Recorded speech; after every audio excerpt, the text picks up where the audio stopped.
ओम शांति 6 मई 2025 बाबा के महावाक्य। मीठे बच्चे, याद में रहने की मेहनत करो तो पावन बनते जाएंगे। अभी बाप तुम्हें पढ़ा रहे हैं, फिर साथ में ले जाएंगे। प्रश्न: कौन सा पैगाम तुम्हें सभी को देना है? उत्तर: अब घर चलना है, इसलिए पावन बनो। पतित पावन बाप कहते हैं, मुझे याद करो तो पावन बन जाएंगे। यह पैगाम सभी को दो। बाप ने अपना परिचय तुम बच्चों को दिया है। अब तुम्हारा कर्तव्य है बाप का शो करना। कहाँ भी जाता सन शोज फादर। गीत मरना तेरी गली में। ओम शांति। बच्चों ने गीत का अर्थ सुना कि बाबा हम आपकी रुद्रमाला में पिरो ही जाएंगे।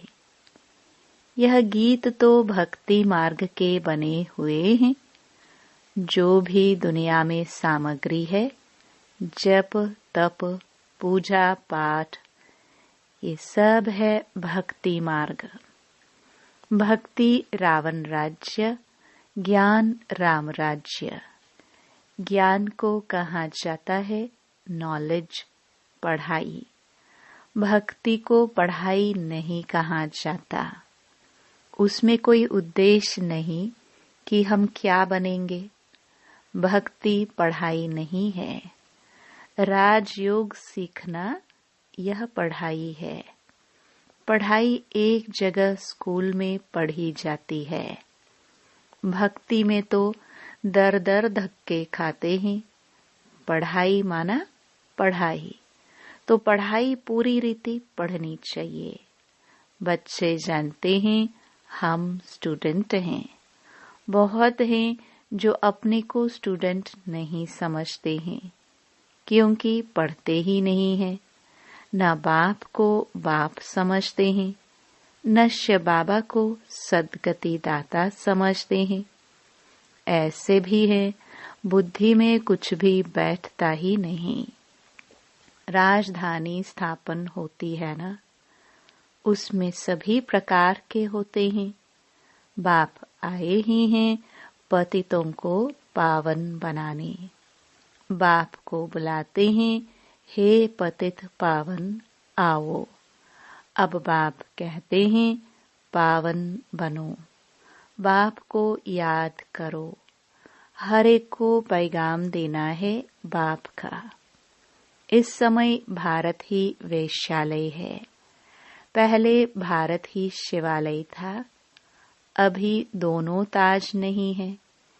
यह भी तुम बच्चे ही जानते हो। अब पतित पावन बाप कहते हैं, मुझे याद करो तो तुम पतित से पावन बन जाएंगे। याद में ही मेहनत है। बहुत थोड़े हैं जो याद में रहते हैं। भक्त माला भी थोड़ों की है ना।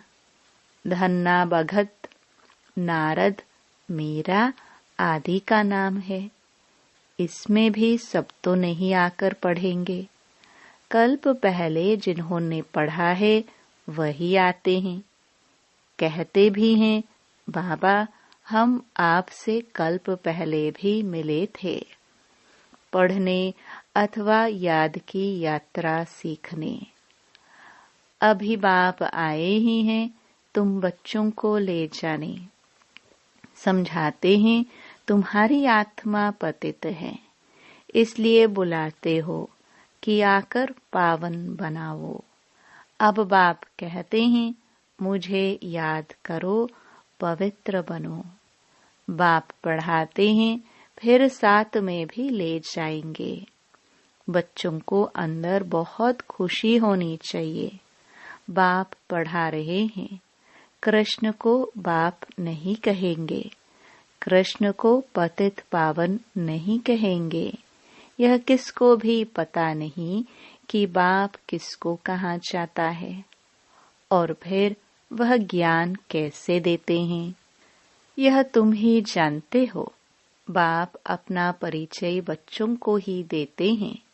नए नए कोई से बाप नहीं मिल सकते। बाप कहेंगे सन शोज फादर, बच्चे ही बाप का शो करेंगे।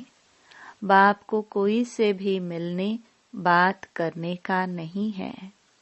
भल इतना समय बाबा नए नए से मिलते रहते हैं।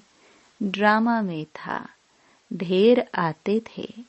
मिलिट्री वालों के लिए भी बाबा ने समझाया है, उनका उद्धार करना है। उनको भी धंधा तो करना ही है, नहीं तो दुश्मन वार कर लेंगे। सिर्फ बाप को याद करना है। गीता में है, जो युद्ध के मैदान में शरीर छोड़ेंगे वह स्वर्ग में जाएंगे।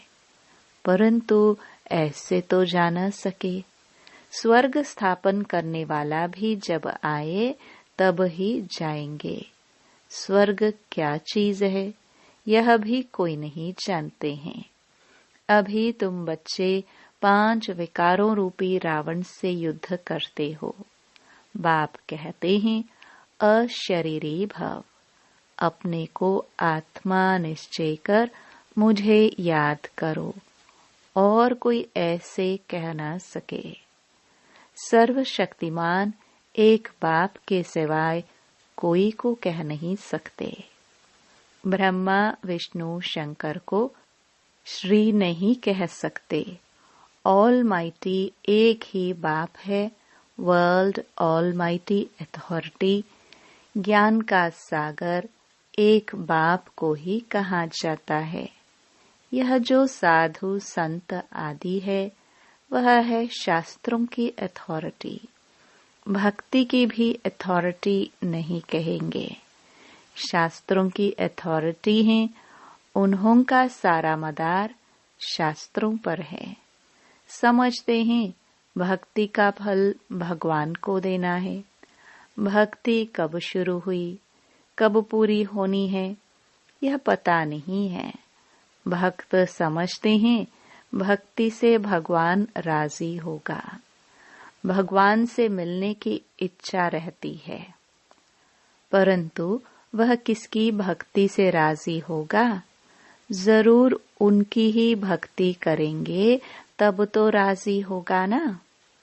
तुम शंकर की भक्ति करो तो बाप राजी कैसे होगा? क्या हनुमान की भक्ति करेंगे तो बाप राजी होगा? दीदार हो जाता है, बाकी मिलता कुछ नहीं है। बाप कहते हैं मैं भल साक्षात्कार कराता हूँ, परंतु ऐसे नहीं कि मेरे साथ आकर मिलेंगे। नहीं, तुम मेरे साथ मिलते हो। भगत भक्ति करते हैं भगवान से मिलने के लिए। कहते हैं पता नहीं कि भगवान किस रूप में आकर मिले, इसलिए उसे कहा जाता है ब्लाइंड फेथ। अभी तुम बाप से मिले हो, जानते हो वह निराकार बाप जब शरीर धारण करे तब ही अपना परिचय दे कि मैं तुम्हारा बाप हूँ। 5000 वर्ष पहले भी तुमको राज्य भाग्य दिया था, फिर तुमको 84 जन्म लेने पड़े। ये सृष्टि चक्र फिरता रहता है। द्वापर के बाद ही दूसरे धर्म आते हैं, अपना अपना धर्म आकर स्थापन करते हैं। इसमें कोई बड़ाई की बात नहीं है, बड़ाई किसकी भी नहीं है।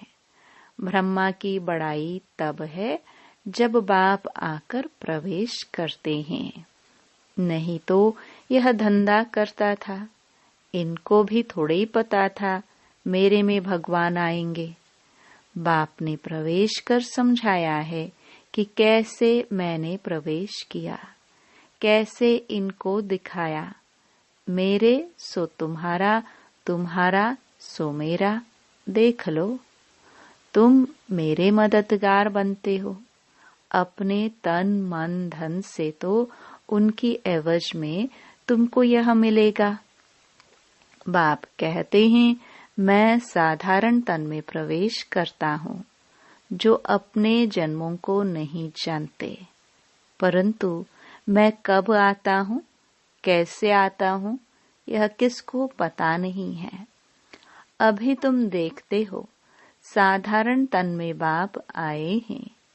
इन द्वारा हमको ज्ञान और योग सिखला रहे हैं। ज्ञान तो बहुत सहज है। नरक का फाटक बंद हो, स्वर्ग का फाटक कैसे खुलता है, यह भी तुम जानते हो। द्वापर में रावण राज्य शुरू होता है, अर्थात नरक का द्वार खुलता है। नई और पुरानी दुनिया को आधा आधा में रखा जाता है। तो अब बाप कहते हैं, मैं तुम बच्चों को पतित से पावन होने की युक्ति बताता हूँ। बाप को याद करो तो जन्म जन्मांतर के पाप नाश हो जाए। इस जन्म के पाप भी बताने हैं। याद तो रहते हैं ना, क्या पाप किए हैं, क्या क्या दान पुण्य किया है। इसको अपने छोटेपन का पता है ना। श्री कृष्ण का ही नाम है सामरा और गोरा, श्याम सुंदर। उनका अर्थ कभी कोई की बुद्धि में नहीं आएगा। नाम श्याम सुंदर है तो चित्र में काला बना दिया है। रघुनाथ के मंदिर में देखेंगे, वहां भी काला। हनुमान का मंदिर देखो तो सबको काला बना देते हैं। यह है ही पतित दुनिया। अभी तुम बच्चों को ओना फिक्र है कि हम सांवरे से सुंदर बने। उसके लिए तुम बाप की याद में रहते हो। बाप कहते हैं, यह अंतिम जन्म है। मुझे याद करो तो पाप भस्म होंगे। जानते हैं, बाप आए हैं ले जाने, तो जरूर शरीर यहाँ छोड़ेंगे। शरीर सहित थोड़े ले जाएंगे। पतित आत्माएं भी जाना सके। जरूर बाप पावन बनने की युक्ति बताएंगे। तो कहते हैं, मुझे याद करो तो विकर्म विनाश हो। भक्ति मार्ग में है अंधश्रद्धा।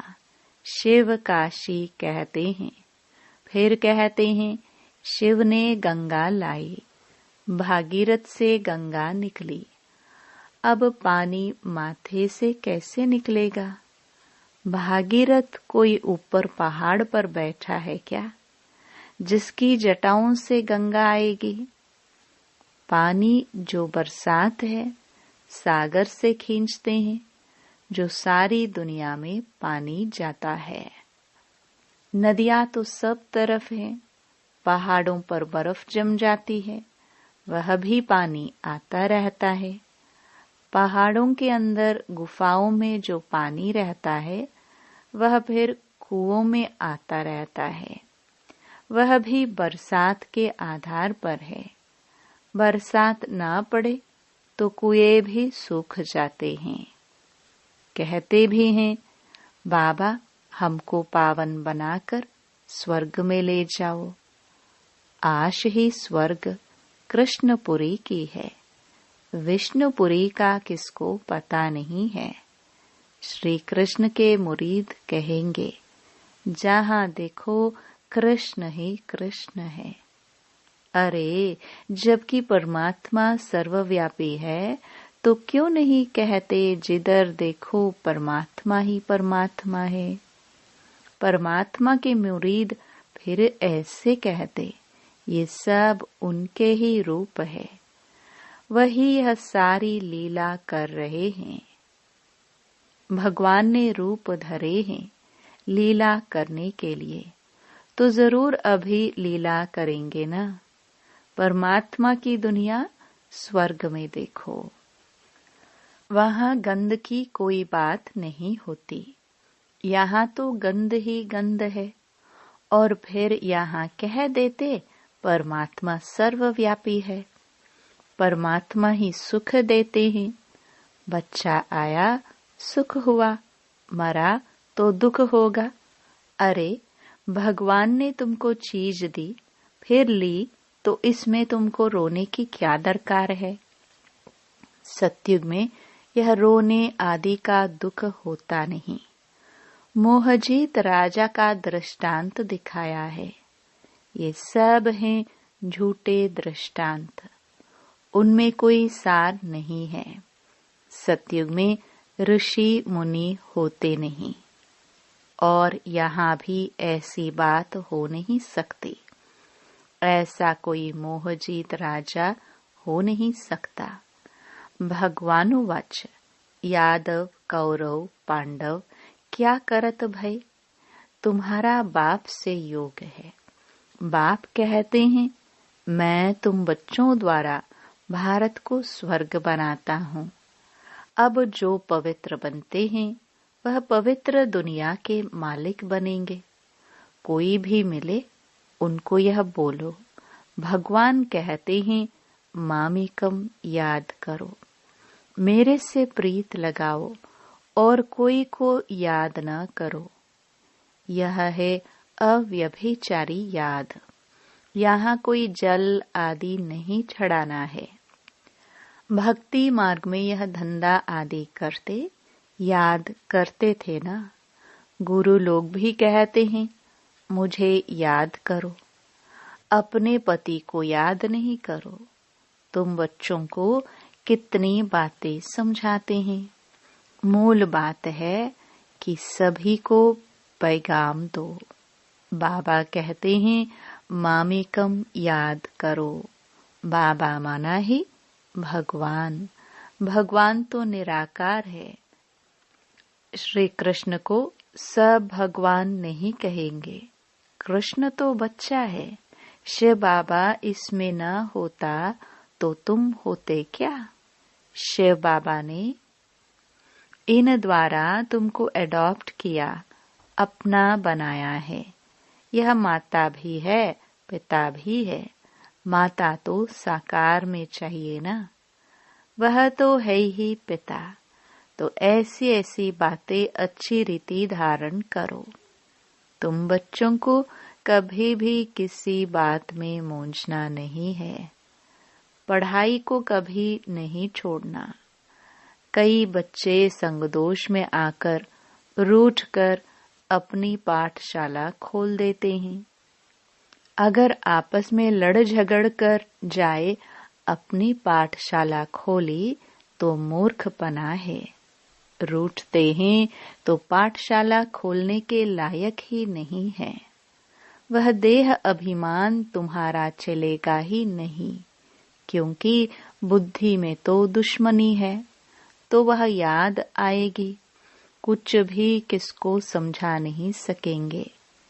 ऐसे भी होता है, जिसको ज्ञान देते हैं वह तीखे चले जाते हैं, खुद गिर पड़ते हैं, खुद भी समझते हैं मेरे से उनकी अवस्था अच्छी है। पढ़ने वाला राजा बन जाए और पढ़ाने वाला दास दासी बन जाते हैं। ऐसे ऐसे भी हैं। पुरुषार्थ कर बाप के गले का हार बनना है। बाबा जीते जी मैं आपका बना हूँ। बाप की याद से ही बेड़ा पार होना है। अच्छा, मीठे मीठे सिखिलदे बच्चों प्रति मात पिता बाप दादा का याद प्यार और गुड मॉर्निंग। रूहानी बाप की रूहानी बच्चों को नमस्ते। धारणा के लिए मुख्य सार। पहला, कभी किसी बात में मूंझना नहीं है। आपस में रूठकर पढ़ाई नहीं छोड़नी है। दुश्मनी बनाना भी देह अभिमान है। संग दोष से अपनी बहुत बहुत संभाल करनी है। पावन बनना है, अपनी चलन से बाप का शोक करना है। दूसरा, प्रीत बुद्धि बन एक बाप की अव्यभिचारी याद में रहना है। तन मन धन से बाप के कार्य में मददगार बनना है। वरदान, न्यारे और प्यारे बनने का राज जानकर राजी रहने वाले राज युक्त भव। जो बच्चे प्रवृत्ति में रहते न्यारे और प्यारे बनने का राज जानते हैं, वह सदा स्वयं भी स्वयं से राजी रहते हैं, प्रवृत्ति को भी राजी रखते हैं। साथ साथ सच्ची दिल होने के कारण साहिब भी सदैव उन पर राजी रहता है। ऐसे राजी रहने वाले राजयुक्त बच्चों को अपने प्रति व अन्य किसी के प्रति किसी को काजी बनाने की जरूरत नहीं रहती, क्योंकि वह अपना फैसला अपने आप कर लेते हैं। इसलिए उन्हें किसी को काजी, वकील या जज बनाने की जरूरत ही नहीं। स्लोगन, सेवा से जो दुआएं मिलती हैं, वह दुआएं ही तंदुरुस्ती का आधार है। अव्यक्त इशारे, रूहानी रॉयल्टी और प्योरिटी की पर्सनालिटी धारण करो। जैसे स्थूल शरीर में विशेष श्वास चलना आवश्यक है, श्वास नहीं तो जीवन नहीं, ऐसे ब्राह्मण जीवन का श्वास है पवित्रता। 21 जन्मों की प्रारब्ध का आधार पवित्रता है। आत्मा और परमात्मा के मिलन का आधार पवित्र बुद्धि है। संगमयुगी प्राप्तियों का आधार और भविष्य में पूज्य पद पाने का आधार पवित्रता है।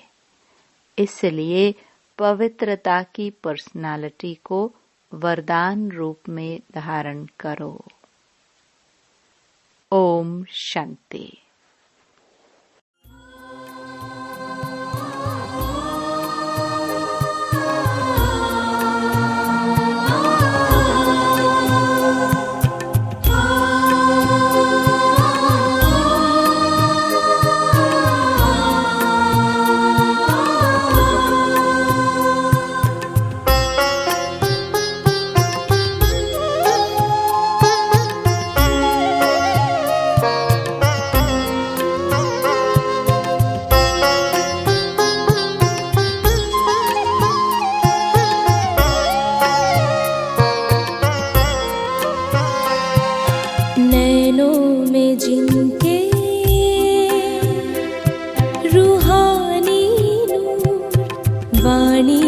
झरता माधुर्य मधुर कर्मों में थी कुशलता सुंदर ललाट में शक्तियाँ भरपूर नैनों में जिनके रूहानी नूर वाणी में झरता